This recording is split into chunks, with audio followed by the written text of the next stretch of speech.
moment of truth, bukas na yung sasakyan, bukas na yung dashcam. Pag ni-reverse natin yan, dapat automatic magkakaroon yan ng reverse.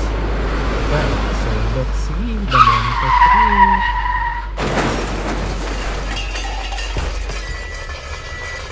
Oh, there you go, meron na siyang guide.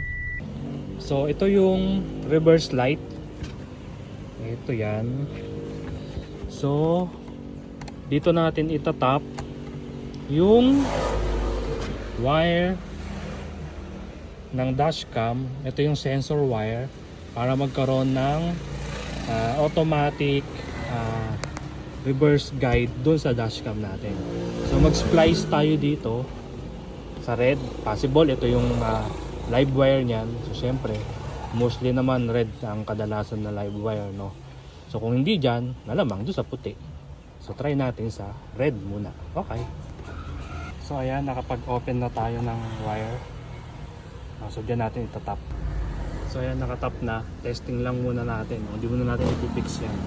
Pag hindi dyan, di doon tayo sa puti. Naka-cover up na natin yung open wire.